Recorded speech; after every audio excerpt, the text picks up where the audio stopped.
Hi students, कैसे हैं आप सब। आशा करता हूँ आप अच्छे होंगे। डियर स्टूडेंट्स, मैं हूँ विजय जांगड़ और विजय जांगड़ यूट्यूब चैनल पर आप सभी का स्वागत करता हूँ। आज मैं RBSE Rajasthan board of secondary education के कक्षा 10 के विद्यार्थियों के लिए इंग्लिश सिलेबस 2027 लेकर आया हूँ। जी हाँ विद्यार्थियों, 2026 का जो इंग्लिश का सिलेबस था उसमें कुछ आमूल चूल परिवर्तन कर दिए गए हैं, जो 2027 में कुछ इस तरह होने जा रहा है। तो चलिए जानते हैं सिलेबस में कौन कौन से बदलाव होने वाले हैं, हो चुके हैं। 10th class English syllabus RBSE 2027। Dear students, syllabus 2026 की बात करें तो जो रीडिंग वाला पोर्शन होता था अपना इंग्लिश का, जिसमें दो अनसीन पैसेज आते थे, अनसीन पैसेज 1, अनसीन पैसेज 2, यानी कि आउट ऑफ बुक, अपनी किताब से बाहर कोई भी गद्यांश आया करता था। तो वो 8 नंबर का एक और दूसरा भी 8 नंबर का, अर्थात 16 नंबर के अनसीन पैसेज आया करते थे। अगर हम बात करें सिलेबस 2027 की, जो 2027 में एग्जाम होने वाला है दोस्तों, तो उसमें बात करें तो देखिए कुल जो वेटेज था अंकों का वो 16 था और 27 की बात करें तो वो 20 हो गया, यानी 4 अंक बढ़ गए। दोस्त डियर स्टूडेंट्स, इसमें भी अनसीन पैसेज 1 और 2 यानी दो अनसीन पैसेज आपके सामने होंगे। इसमें जो अनसीन पैसेज एक होता था वो करीब 150 शब्दों में आता था, दूसरा 250 शब्दों में आता था, यानी कुल मिला के 400 शब्द में ही पैसेज आया करते थे। अगर 2027 की बात करूं तो पैसेज 1 400 से 450 शब्दों में आएगा, पैसेज 2 250 से 200 से 250 शब्दों में, अर्थात कुल लगभग 700 शब्दों में 2027 की एग्जाम में हमारे अनसीन पैसेज आने वाले हैं। उसी तरह अंकों की बात करें तो 2026 में 16 अंकों के अनसीन पैसेज हुआ करते थे, बात 27 में करें तो 4 अंक बढ़कर 20 अंक हो गए दोस्तों। तो ये एक परिवर्तन है जो आपके सामने आपको नजर आ रहा होगा कि शब्द सीमा भी पैसेज की बढ़ गई है और अंक भी बढ़ गए हैं दोस्तों। इनको पढ़ करके हमें आंसर देने होंगे और जो हमारे आंसर हैं, हमारे जो प्रश्न होंगे वो ऑब्जेक्टिव भी होंगे, वेरी शॉर्ट आंसर टाइप भी होंगे, शॉर्ट आंसर टाइप भी होंगे डियर स्टूडेंट्स। तो वो दो पैसेज 20 नंबर के हमारे होने जा रहे हैं।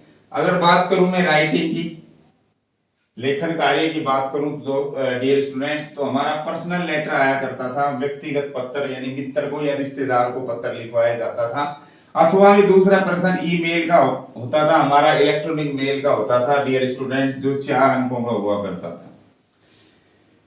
उसके बाद अगला जो प्रश्न है वो शॉर्ट स्टोरी का हुआ करता था, जिसमें 2 कहानी आया करती थी, 100 शब्दों में कहानी लिखनी पड़ती थी और 4 अंक की एक कहानी होती थी। एक ही कहानी हमें लिखनी होती थी, 2 कहानी हमें दी जाती थी आउटलाइन की सहायता से दोस्तों। उसी तरह शॉर्ट राइटिंग टास्क जो हुआ करता था, एक तरह से पैराग्राफ ही होता है ये, उसमें भी 2 दिए जाते थे, एक करना होता था और उसकी जो वेटेज है वो 4 अंक का होता था। कुल मिलाकर जो राइटिंग का काम था वो 12 अंक का हुआ करता था।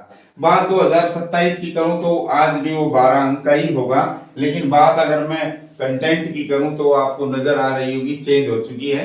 पर्सनल लेटर जो कि मित्र या रिश्तेदार को लिखा जाता था, अब उसके स्थान पर इम्पर्सनल लेटर, अवैयक्तिक पत्र या कहूं कि फॉर्मल लेटर या कहूं कि ऑफिशियल लेटर डियर स्टूडेंट्स लिखवाया जाएगा हमसे, जो किसी अधिकारी को लिखा जाएगा दोस्तों। ये 4 अंक का था, ये भी 4 अंक का था। और शॉर्ट स्टोरी जो है वो आज भी है हमारे पास, लेकिन हमारे पास 4 ऑप्शन दिए गए हैं, रिपोर्ट, एसे, स्टोरी और ब्लॉग। ब्लॉग और इसमें जोड़ दिया गया है।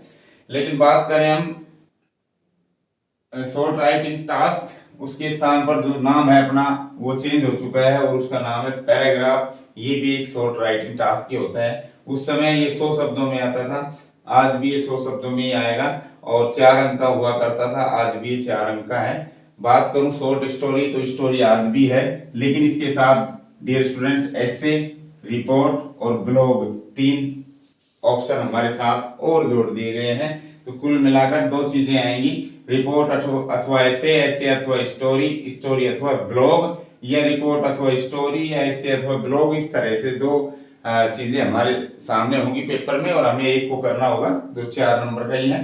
तो थोड़ा सा चेंज आपको लग रहा होगा इसमें, अंकों में बिल्कुल भी चेंज नहीं है। 12 अंक का हुआ करता था राइटिंग, आज भी 12 अंक का है। बात करें ग्रामर की, तो ग्रामर में 2026 की बात करूं तो 5 टॉपिक अपने हुआ करते थे। Tense, subject, verb, compound, agreement, clauses, voice, active passive, narration, direct indirect, ये कुल मिलाकर 10 अंक के हुआ करते थे। अगर बात 27 की करूं, 2027 में तो 2 अंक घटा दिए गए हैं डियर स्टूडेंट्स, 8 नंबर की ग्रामर होगी।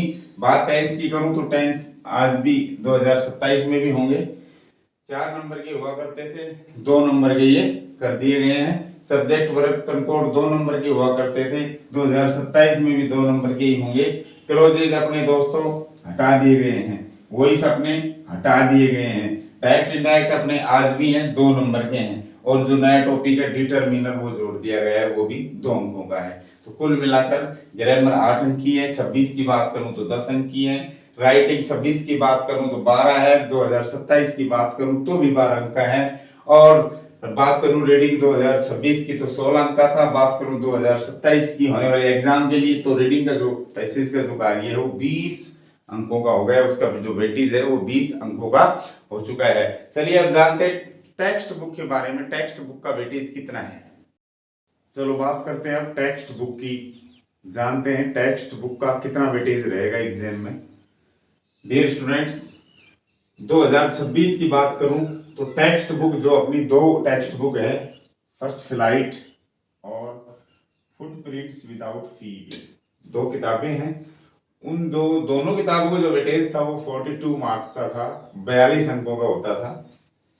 फर्स्ट फ्लाइट में गद्य और पद, प्रोज और पोइट्री 30 नंबर की आती थी दोनों, जो इस प्रकार से हैं। एक तो गद्य में से पैसेज आता था, गद्यांश आता था 6 नंबर का, 3 शॉर्ट आंसर टाइप क्वेश्चंस आते थे, 4 आते थे जिसमें 3 करने होते थे, 2 नंबर का एक, 6 नंबर के आते थे। एक लॉन्ग आंसर टाइप क्वेश्चन होता था, 2 आते थे, 1 करना होता था, 3 नंबर का होता था। फिर लॉन्ग आंसर टाइप क्वेश्चन होता था जो कि ड्रामा पर आधारित होता था, जो अपना ड्रामा है बुक में जो प्ले है उस पर आधारित होता था, 2 आते थे, 1 करना होता था, तो कुल 3 नंबर का आता था। 3, 6, 6 12 और 6 18, 18 नंबर की अपनी प्रोज जो पार्ट है गद्य वाला भाग वो आता था। पोइट्री की बात करें तो एक पैसेज पोइट्री का आता था जो 5, जिसमें 3 प्रश्न पूछे जाते थे 5 नंबर के। 2 शॉर्ट आंसर टाइप क्वेश्चन आते थे, 2 नंबर का एक, यानी 4 नंबर के। एक लॉन्ग आंसर टाइप क्वेश्चन आता था जो थीम पर या मैसेज पर आधारित होता था, कविता के, 3 नंबर का होता था। 3 और 4 7 और 5 12, 12 3 15, 3 18 से 24 और 6 30, यानी जो अपनी फर्स्ट किताब है, पहली जो बुक है फर्स्ट फ्लाइट, वो 30 नंबर की 30 अंकों की आती थी, जो इस प्रकार से है। सेकंड जो बुक है फुटप्रिंट्स विदाउट फीट, वो 12 नंबर की आया करती थी, जिसमें एक लॉन्ग आंसर टाइप क्वेश्चन होता था 3 नंबर का, 2 शॉर्ट आंसर टाइप क्वेश्चन होते थे 4 नंबर के, और 5 एमसीक्यूज मल्टीपल चॉइस क्वेश्चन होते थे जो बिल्कुल अंतिम सवाल हुआ करता था, वो 5 नंबर के ही हुआ करते थे। इस तरह से 12 नंबर की सेकंड बुक, 30 नंबर की फर्स्ट बुक, यानी कुल 42 अंकों की जो अपनी टेक्स्ट बुक है वो 2026 के सिलेबस में आती थी। बात करें 2027 में तो 2 अंक घटा दिए, आप देख रहे हैं 2026 में 42 मार्क्स की दोनों किताबें आती थी, और अब आएंगी 40 मार्क्स की, जो इस तरह से है। फर्स्ट फ्लाइट जिसमें गद्य और पद्य दोनों शामिल है वो 30 नंबर की आएंगी, पहले 28 की आएंगी, पहले 30 की आती थी, 2 नंबर इसमें से कम कर दिए गए। लेकिन जो फुटप्रिंट है वो पहले भी 12 की थी, आज भी वो 12 नंबर की आएगी। इस तरह से कुछ देखो, गद्य एक गद्य पैसेज आएगा, गद्यांश आएगा 4 नंबर का, पहले 6 नंबर का आता था, यहाँ 2 नंबर कम कर दिए गए, बाकी वही चीजें हैं। शॉर्ट आंसर टाइप क्वेश्चन, कविता यानी गद्य और पद और ड्रामा पर आधारित 16 नंबर के प्रश्न आएंगे, शॉर्ट आंसर टाइप क्वेश्चंस जो कि गद्य, पद्य और ड्रामा पर आधारित होंगे। इसके अलावा लॉन्ग आंसर टाइप क्वेश्चन आएंगे जो गद्य और पद्य दोनों से आएंगे, कविता में से भी और गद्य में भी 6 नंबर, यानी 22 नंबर, 22 और 4 26 नंबर। 26 नंबर का ये हो गया अपना। फिर पोइट्री की बात करें तो एक पोइट्री का पैसेज आएगा, पद्यांश पोइट्री पैसेज, पोइट्री एक्सट्रैक्ट कहो, ये 2 नंबर का आएगा मात्र। इसके अलावा जो सेकंड बुक है वो 12 की रहेगी। 6 शॉर्ट आंसर टाइप, 6 अंकों के शॉर्ट आंसर टाइप क्वेश्चंस पूछे जाएंगे और 6 अंकों के लॉन्ग आंसर टाइप क्वेश्चंस पूछे जाएंगे, जिसमें 3 दूनी 6, 3 इसमें प्रश्न पूछे जाएंगे, 2 इसमें प्रश्न, 3-3 नंबर का। तो ये था अपना सिलेबस 2026 और 27 की तुलना करके मैंने आपको बताया है। थोड़ा सा आमूलचूल परिवर्तन हुआ है, बाकी सेम ही है। आशा करता हूँ ये छोटी सी जानकारी आपके लिए बहुत ही बेनिफिशियल होगी। और वीडियो अच्छा लगा तो लाइक करें, शेयर करें, चैनल को सब्सक्राइब करें। आज के लिए इतना ही काफ़ी। Thank you for watching this video.